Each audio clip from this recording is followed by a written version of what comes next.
Hi guys, I'm Mr. Mike. I just want to quickly touch on gameful learning, gamification, and real games and stuff like that. What it is and how can we create it in our classes? Well, let's start off saying that researchers in ludology, the study of game and play science, ludology, I love that term. They define games in different ways, and I think one of the most interesting and best definitions is Katie Sullivan's and Eric Zimmerman's definition, which says a game is a system in which players engage in artificial content defined by rules that results in quantifiable outcome.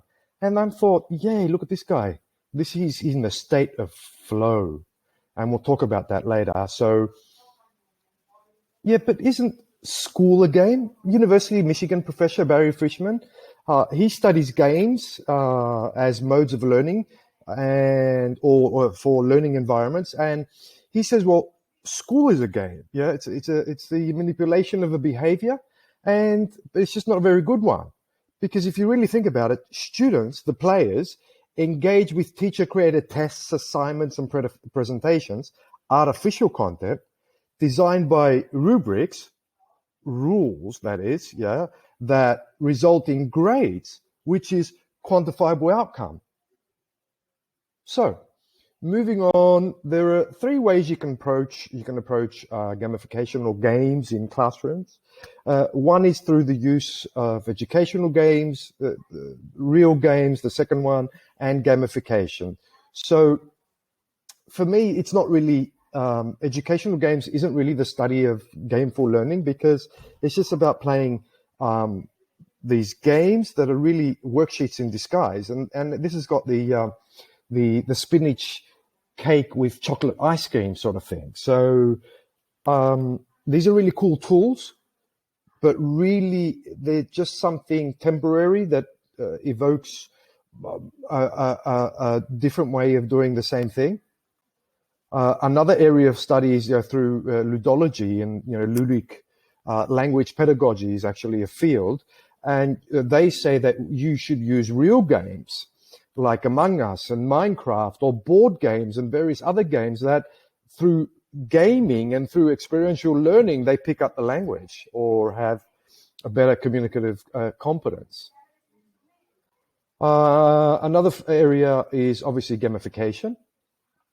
And this is the area that we're going to touch on in this workshop, and basically uses a really cool definition is from Gabe Zicherman, and he says gamification is the process of using game thinking and game mechanics to engage audience and solve problems.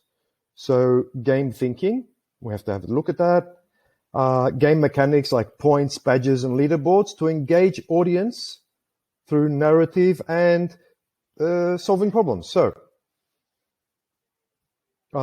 again, Barry Fisher showed us in research the 10 principles of a good game. Really quickly, you should have clear learning goals. Students should know the learning goals and be able to identify it at any time. What they know, what they have to understand, and what they're able to do. Identity play connects with the whole exciting effect of being involved in an immersive world and collaboratively trying to save the planet and so on and so forth.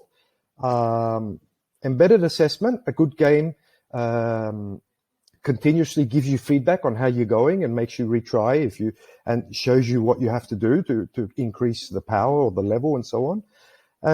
Then we have good games are players where they're intrinsically motivated, or through external points and levels they get motivated.